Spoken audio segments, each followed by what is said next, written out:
20세에 임신한 여성이 거의 같은 시기에 3명의 남성과 함께 있었던 후 실종되었습니다. 한 집안이 가난한 24세의 소녀로 평범한 외모를 가진 그녀는 3명의 남성과 연애 관계에 있었는데요. 더욱 충격적인 것은 이 세 남자 모두가 그녀의 함정에 빠졌고, 심지어 한 남자는 그녀에게 모든 돈을 빼앗겼습니다. 이 복잡한 사랑 이야기는 한 시체가 강에서 떠오르는 사건으로 극에 달하게 되었는데요. 더 소름 끼치는 것은 피해자가 약 8개월의 임신 중이었다는 점입니다.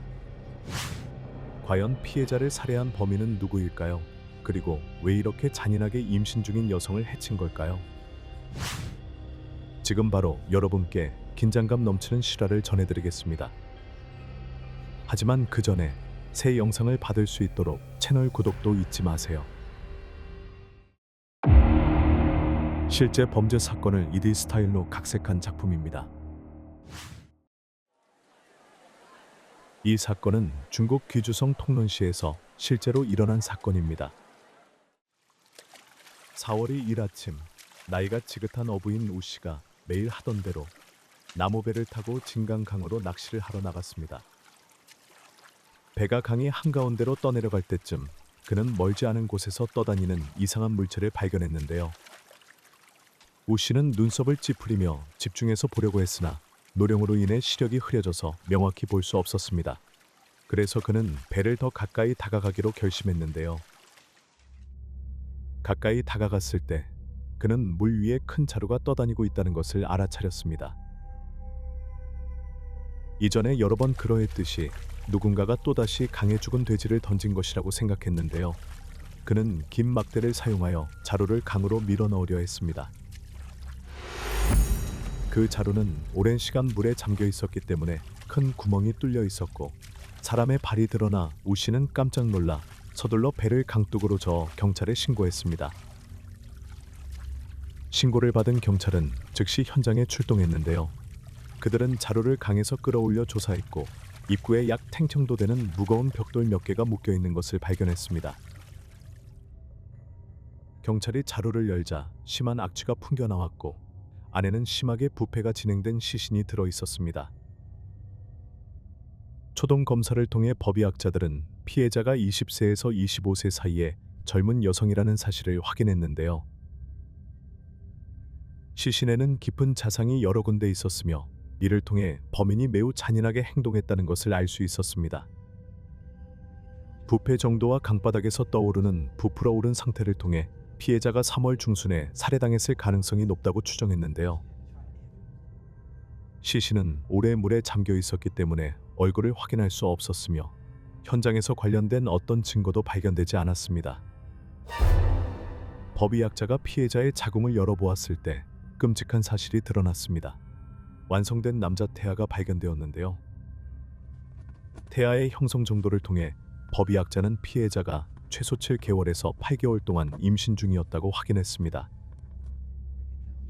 이 사실로 인해 경찰은 즉시 수사 방향을 전환했습니다. 임신 중인 여성이 살해당했다면 범인은 아기의 생부일 가능성이 크다는 결론에 이르렀습니다. 법의학자는 즉시 피해자의 DNA터를 추출하여 국가 데이터베이스에 입력하고 비교 작업을 시작했는데요. 사건이 발생한 지사 18시간 만에 경찰은 대조 결과를 확보하고 피해자의 신원을 신속하게 확인했습니다. 피해자는 귀주성 통론시 출신의 24세 여성 후주안 후연이라는 이름으로 확인되었습니다. 하지만 후주안에 대한 관련 정보를 조사한 후 수사팀은 중요한 사실을 발견했는데요. 후주안은 2013년에 결혼 사기로 장수성 난통시 경찰에 체포된 적이 있었습니다. 장수성 경찰에 따르면 후주안은 소셜 네트워크를 통해 장수성 출신의 남성 류민을 만나게 되었고, 그와 알게 되었습니다. 한동안 사귀면서 두 사람은 결혼 이야기를 나눴는데요. 거처가 없었던 후주안은 류민에게 함께 살자는 제안을 했습니다. 결혼 준비 기간 동안 후주안은 고아이며 호적이 없다는 이유로 류민과의 혼인 절차를 계속 거부했는데요. 류민은 여자친구의 사정을 이해하고 의심하지 않았으며 오히려 그녀를 더 아껴주었습니다. 그는 가정에 여러 물품을 사들이고 결혼 준비를 위해 후주안에게 많은 돈을 건넸습니다. 그러나 류민의 기대와는 달리 후주안은 그가 준 막대한 금액을 챙기고 즉시 도망갔습니다. 후주안은 류민에게서 빼앗은 돈으로 다른 도시에서 사업을 시작하려고 했는데요. 그녀는 류민이 이웃에게 부끄러움을 당할까봐 경찰에 신고하지 않을 것이라고 순진하게 생각했습니다. 그러나 실상은 류민이 주저하지 않고 경찰에 신고했으며 후주안은 즉시 체포되었는데요. 체포 당시 후주안은 임신 중이었습니다. 이에 경찰은 후주안에게 출산 후 법적 처벌을 받도록 석방 조치를 취했습니다. 그러나 그 사건이 발생한 지 몇 달 후주안이 갑자기 사망한 사건은 수사관들에게 많은 의문을 남겼습니다. 후주안이 석방된 후 무슨 일이 있었을까요? 그리고 그녀의 죽음 뒤에는 누구의 악의가 있었을까요? 경찰은 즉시 수사를 확대하여 이전에 후주안의 약혼자였던 류민을 집중 조사하기 시작했습니다. 그러나 경찰이 철저히 조사한 결과 류민이 지난 1년 동안 장수성을 떠난 적이 전혀 없었다고 밝혀졌습니다. 게다가 류민의 가족, 친구, 동료들의 진술에 따르면 그에게는 어떠한 이상 징후도 발견되지 않았습니다. 류민의 생활은 사기 사건 이후에도 변함없이 평온하게 이어졌으며 특별히 달라진 것은 없었는데요. 류민은 후주안의 뱃속의 아이가 자신의 자녀가 아니라고 주장했습니다. 두 사람이 사귄 시간을 고려했을 때 만약 아이가 있었다면 이미 태어났을 것이기 때문입니다. 비록 후주안에게 사기를 당한 후 류민이 크게 분노하여 범행 동기를 가지고 있었지만 시간상으로 류민이 범인일 가능성은 전혀 없었습니다. 또한 피해자가 살해되었을 당시 류민은 장수성에 있었으며 그가 귀주성으로 가서 범행을 저지르고 돌아왔다는 증거는 전혀 없었는데요. 이러한 결과로 인해 경찰은 류민을 용의자 명단에서 제외해야 했고 사건은 다시 미궁에 빠지게 되었습니다. 그와 동시에 경찰은 호구 등록 시스템을 통해 후주안의 집을 찾아내게 되었는데요. 이 정보는 경찰에게 후주안의 비밀스러운 삶과 그녀의 관계들에 대한 중요한 단서를 제공했습니다. 후주안의 오빠는 몇 년 전부터 여동생과 자주 연락하지 않았다고 밝혔습니다. 후주안의 어머니는 그녀 가십살 때 세상을 떠났으며 아버지와 두 남매는 힘겹게 생계를 이어나가야 했습니다. 어머니의 부재로 인해 가족의 부담이 더욱 가중되었는데요. 가난한 형편 때문에 후주안은 중학교에 진학한 후 얼마 지나지 않아 학업을 중단하고 밖에서 돈을 벌기 시작했습니다. 그녀는 아버지와 오빠를 돕기 위해 일했는데요. 16세 때 후주안은 2명의 남자와 연애 관계를 시작했고 그 결과 우텐밍이라는 남자와의 사이에서 아들과 딸을 낳았습니다. 아이가 태어난 후 후주안은 우텐밍의 가족에게 받아들여졌고 두 사람은 곧 결혼식을 올렸습니다. 어머니가 된 후 후주안이 근면 성실하게 살아가며 가정을 돌보길 기대했는데요. 그러나 너무 어린 나이에 결혼하고 생활 경험이 부족해서인지 후주안과 남편 사이의 갈등은 시간이 갈수록 커졌습니다. 시부모와 함께 살면서 후주안은 시어머니에게서 늘 일을 제대로 하지 못하고 남편과 자식을 돌보지 못한다는 꾸중을 들었는데요. 시댁에서의 냉대뿐만 아니라 남편으로부터도 후주안은 전혀 이해와 관심을 받지 못했습니다. 우텐밍은 자주 놀러 다니고 술을 마시며 아내와 자식에게는 거의 관심을 두지 않았습니다.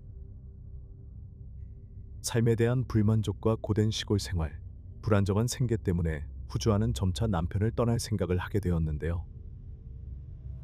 몇 년의 결혼 생활 끝에 후주안은 집을 떠나 다른 도시로 이사하고 새로운 생활을 시작하기로 결심했습니다. 남편과 아이들을 떠나면서 후주안은 오빠나 가족에게도 알리지 않았으며 가족과의 연락도 거의 하지 않았습니다. 후주안이 떠났다는 소식을 들은 시댁은 그녀를 며느리로 여기지 않았으며 두 아이는 시부모가 돌보게 되었는데요. 경찰이 집을 방문했을 때 후주안의 오빠는 비로소 여동생이 오랜 시간 동안 행방불명된 이유를 알게 되었습니다. 후주안의 오빠는 법적으로 여동생이 여전히 우텐밍의 합법적인 아내임을 밝혔습니다. 그 때문에 후주안은 류민과 결혼 신고를 꺼리고 결국 그의 돈을 훔쳐 도망칠 계획을 세운 것인데요. 후주안의 오빠와 대화 중 경찰은 피해자에게 새로운 남자친구가 있었다는 사실도 발견했습니다. 그의 이름은 탕타오로 택시 기사로 일하고 있었습니다. 후주안의 오빠는 그녀가 작은 체구에 순하고 다소 느릿느릿한 성격의 남자를 집에 데려온 적이 있다고 말했습니다. 오빠는 여동생이 새로운 것에 쉽게 질리는 성격을 알고 있었기 때문에 이에 대해 깊게 묻지 않았다고 했습니다. 경찰은 이러한 정보를 바탕으로 탕타오를 찾는데 많은 시간이 걸리지 않았습니다. 그는 후주안의 새로운 남자친구로 여겨졌는데요. 후주안이 살해되었다는 소식을 들은 탕타오는 매우 놀라고 슬퍼했습니다. 그는 한 달 전부터 후주안과 연락이 닿지 않았다고 솔직하게 밝혔습니다. 후주안이 실종된 것을 알고 탕타오는 곳곳을 돌아다니며 그녀를 찾았지만 아무런 성과가 없어 결국 포기했다고 했는데요. 탕타오의 진술에 따르면 3월 15일 밤 9시경 비가 많이 내리던 밤에 후주안이 누군가에게 전화를 받고 급히 외출 준비를 했습니다. 비가 많이 내려 탕타오는 후주안을 데려다 주겠다고 제안했지만 그녀는 거절했습니다. 그것이 탕타오가 마지막으로 본 후주안의 모습이었는데요. 탕타오는 그가 처음 후주안을 만난 것이 2013년 2월이라고 밝혔습니다. 당시 후주안은 다른 성에서 막 돌아왔다며 우연히 탕타오의 택시에 탔다고 했습니다. 두 사람은 차 안에서 대화를 나누며 마음이 잘 맞아 이후 연락을 유지하고 자주 이야기를 나누었는데요. 시간이 지나며 탕타오와 후주안은 서로에게 호감을 가지게 되었고 탕타오는 후주안에 대한 깊은 사랑으로 심지어 아내와 이혼하고 그녀와 함께할 준비도 했습니다. 탕타오의 진술을 바탕으로 볼 때 후주안이 그를 만났던 시기는 그녀가 장수성에서 사기 사건 후에 보석으로 풀려났을 때였습니다. 이때 새로운 중요한 단서가 나타났는데요. 탕타오를 만났을 당시 후주안은 약혼자 류민의 돈을 훔친 후 유산을 했다는 것입니다. 류민은 후주안이 임신 중이었다는 사실조차 몰랐으며 심지어 그는 후주안이 자기 아이를 가졌다고 하더라도 그녀와 결혼할 생각이 없다고 단언했는데요. 탕타오와 함께 살게 된 후주안은 안정적인 직업이 없었고 집에서 대부분의 시간을 보내며 인터넷 서핑이나 마작을 하며 시간을 보냈습니다. 탕타오는 여자친구에게 더 나은 삶을 제공하고 싶어서 날씨와 관계없이 힘든 일을 마다하지 않고 밤낮으로 차를 몰며 돈을 모았는데요. 2013년 10월 후주안이 임신 소식을 전하면서 탕타오의 희망은 마침내 현실이 된 것처럼 보였습니다. 탕타오에게 이 소식은 오랫동안 갈망하던 행복이었는데 그의 전 부인이 아이를 낳을 수 없었기 때문입니다. 따라서 후주안이 임신했다는 사실을 알게 된 탕타오는 그녀를 더욱 사랑하고 소중하게 여기게 되었으며 그녀가 아이를 낳을 때까지 무거운 일도 마다하지 않고 돈을 벌 준비가 되어 있었습니다. 탕타오는 세 사람의 행복한 미래를 그리며 열심히 일할 동기를 얻었는데요. 그러나 그 기쁨은 오래가지 않았습니다. 몇 달 후 후주안은 자신이 임신한 아이가 탕타오의 아이가 아니라고 차갑게 말했습니다. 후주안의 말은 마치 번개처럼 탕타오에게 충격을 안겨주었으며 그는 말을 잊지 못할 정도로 큰 충격을 받았는데요. 밤낮으로 기다리던 아이, 모든 희망과 사랑을 쏟아부은 아이가 사실 자신의 아이가 아니라는 사실에 탕타오는 큰 실망과 고통을 느꼈습니다.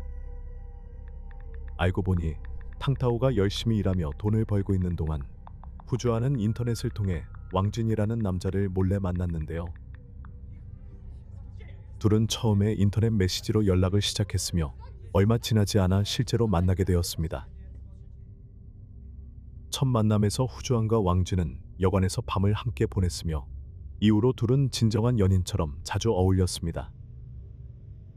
탕타오는 매일 일을 하며 잠깐씩 눈을 붙일 뿐이라 이 사실을 전혀 몰랐는데요. 후주안이 며칠 동안 집을 비워도 그는 그녀가 고향에 가족을 보러 갔다고 생각해 의심조차 하지 않았습니다. 그러나 실제로 그 시간 동안 후주안은 왕진과 함께 있었으며 심지어 왕진의 고향에서 작은 결혼식까지 올렸으나 혼인증명서는 없었습니다. 후주안이 탕타오에게 아이가 그의 아이가 아니라고 고백했을 때 유일한 설명은 그 아이가 왕진의 아이라는 것이었는데요. 경찰은 왕진을 조사하여 사건의 진상을 파악하기 시작했습니다. 그러나 조사 결과 왕진은 광서성에서 근무 중이었으며 귀주성에 간 적이 전혀 없다는 것이 밝혀졌습니다. 왕진의 어머니는 아들이 귀주성에 가본 적이 없으며 후주안이 그의 아이를 임신한 상황에서 그녀를 살해할 가능성도 없다고 단언했는데요. 왕진의 동료들 또한 그가 사건 발생 당시 근무 중이었다는 알리바이를 제공했습니다. 이는 왕진이 범행을 저지를 기회가 없다는 것을 의미했습니다. 게다가 후주안의 사망 소식을 들은 왕진은 매우 놀라워했습니다. 한편 탕타오는 후주안이 사라진 시기가 2014년 3월 15일이라고 진술했으며 이 시기는 법의학자가 발표한 후주안의 사망 시기와 일치했습니다. 이를 토대로 경찰은 탕타오의 진술에 문제가 있다고 판단하여 그를 두 번째로 소환하여 신문했습니다. 경찰의 강경한 태도에 탕타오는 마침내 자신이 후주안을 살해하고 그녀의 시신을 강에 유기했다고 자백했습니다. 알고 보니 후주안에게 속았다는 사실에 분노했지만 아이를 갖고 싶어 했던 탕타오는 그녀를 용서하고 모든 것을 받아들이기로 했습니다. 그러나 후주안은 탕타오의 선의를 이용하여 아이가 태어나면 왕진과 함께 살 계획을 세웠는데요.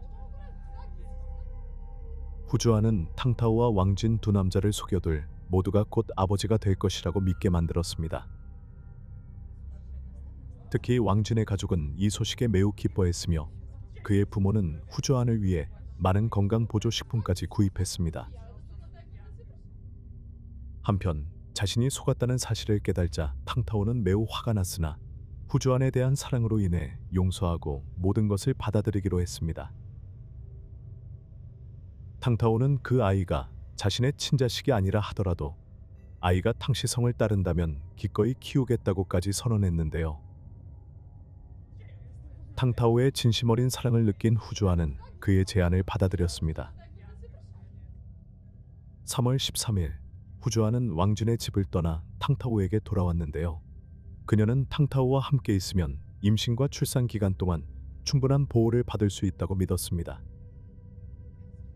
후주안은 자신의 생각을 이야기하며 왕진과의 모든 관계를 정리하고 탕타오와 새로운 행복한 삶을 시작하길 원한다고 했습니다. 2014년 3월 15일의 운명적인 밤에 탕타오와 왕진이 깊이 잠든 순간에 후주안의 전화벨이 갑자기 울렸습니다. 전화 건 사람은 다름 아닌 왕진이었는데요. 통화 중에 후주안은 왕진에게 아이를 낳은 후 그에게 돌아가겠다고 약속하며 왕진에게 아이의 이름을 지어달라고까지 부탁했습니다. 후주안은 탕타오가 깊이 잠들어 아무것도 듣지 못할 것이라 생각하여 편하게 왕진과 대화를 나누었는데요. 그러나 후주안은 탕타오가 사실 깨어 있었고 그녀와 왕진의 대화를 모두 들었다는 사실을 알지 못했습니다. 후주안이 왕진에게 한 말을 들은 탕타오의 마음은 산산이 부서지는 것 같았습니다. 그는 왜 후주안이 왕진과의 관계를 끝내지 않고 여전히 몰래 만나고 있는지 이해할 수 없었는데요. 더 아픈 것은 탕타오는 후주안이 자신을 단지 임신과 출산 기간 동안 돌봐줄 사람으로만 이용하고 있다는 사실을 깨닫게 된 것이었습니다. 후주안은 아이를 낳은 후 그를 떠나 왕진에게 돌아갈 계획을 세웠던 것입니다. 배신감에 극도로 분노한 탕타오는 참을 수 없어 자리에서 일어나 과일칼을 집어들고 바로 침대에서 후주안에게 잔인하게 휘두르게 되었는데요.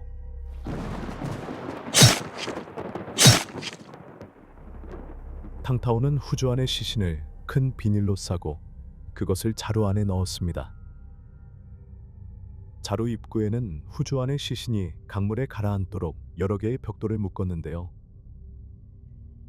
그뿐만 아니라 그는 후주안의 손과 발에도 벽돌을 묶어 무게를 더했습니다. 탕타오는 자루가 물에 잠긴 채 오랫동안 떠오르지 않을 것이라 생각했지만 결국 자루는 물에 떠올라 그의 범죄는 발각되고 말았습니다. 경찰이 조사한 결과 탕타오의 집에서 대량의 마른 혈흔이 발견되었으며 감정 결과 그것은 바로 후주안의 혈액으로 확인되었습니다. 후주안은 두 사람과 동시에 관계를 맺으면서 스스로를 비극으로 몰아넣었는데요. 아마 후주안 자신도 임신한 아이가 누구의 아이인지 확신하지 못했을 것입니다. 사건은 해결되었지만 여전히 많은 사람들이 궁금해하는 세부 사항이 있었는데요. 바로 후주안의 뱃속에 있던 아이가 탕타오의 아이인지 아니면 왕진의 아이인지에 대한 문제였습니다. 탕타오가 체포된 후 경찰은 그의 DNA 샘플을 채취해 후주안의 태아와 대조하기 위해 검사에 들어갔습니다. 법의학 감정 결과 후주안의 뱃속 아이는 탕타오의 아이였으며 왕진의 아이는 아니었던 것으로 드러났는데요. 후주안은 두 남자와 동시에 관계를 맺었기 때문에 그녀 자신도 아이의 친부가 누구인지 확신하지 못했을 것입니다. 탕타오와 비교했을 때 왕진은 외모와 직업 모두에서 훨씬 우월했는데요. 이는 후주안이 아이가 탕타오의 아이가 아닌 왕진의 아이일 것이라고 믿고 있었던 이유 중 하나였습니다. 이로 인해 결국 후주안은 자신의 목숨까지 잃게 되었는데요. 경찰이 이 사실을 알리자 탕타오는 큰 충격을 받았습니다. 그는 후주안의 아이가 자신과 함께 살아가길 바라며 사랑했던 마음이었는데 결국 그 아이의 생명을 빼앗은 자가 자신이라는 사실에 후회와 자책감에 휩싸였습니다. 탕타오는 어린아이처럼 오열하며 무너졌고 죄책감과 고통으로 마음이 갈기갈기 찢어졌습니다. 한순간의 분노와 자제력을 잃은 탓에 그는 사랑하는 여자와 태어나지 않은 아이의 목숨을 스스로 빼앗아 버렸습니다. 한편 왕진도 아이가 자신의 아이가 아니라는 소식을 듣고 완전히 놀라워했습니다. 왕진뿐만 아니라 그의 가족도 아이가 태어나기를 손꼽아 기다리고 있었으며 왕진은 이미 아이의 이름까지 지어두었는데요. 후주안의 진실이 밝혀지자 왕진의 어머니는 이전에 후주안을 만났을 때와는 180도 다른 태도를 보였습니다. 그녀는 후주안이 사기와 거짓말로 여러 남자를 속이며 살아온 것을 알게 되자 그녀를 며느리로 맞이하지 않은 것이 천만다행이라고 말했습니다. 왕진의 어머니는 후주안이 귀주성에서 이미 남편과 두 아이를 두고 있었다는 사실을 듣고 말문이 막혔으며 아들이 사람을 제대로 분간하지 못한 것을 질책했습니다. 후주안의 가족들 쪽에서는 그녀의 오빠가 여동생의 삶에 대한 진실을 알았을 때 별로 놀라지 않은 듯 했는데요. 후주안의 오빠는 여동생이 어렸을 때부터 거짓말을 하는 습관이 있었다고 말했습니다. 그는 후주안이 거짓말을 하고 사소한 절도 같은 나쁜 버릇들을 갖게 된 것은 아버지에게서 배운 것이라고 덧붙였습니다. 어릴 때부터 후주안은 자신이 꾸며낸 말로 남을 믿게 만드는 재주가 있었다. 그러니 몇 명의 남자를 속인 건 전혀 낯선 일이 아니었다 라고 그는 말했습니다. 후주안의 인생은 끝없는 거짓말의 연속이었으며 그 거짓말은 주변 사람들에게 상처를 줄 뿐만 아니라 결국 그녀 자신의 생명까지 빼앗았습니다.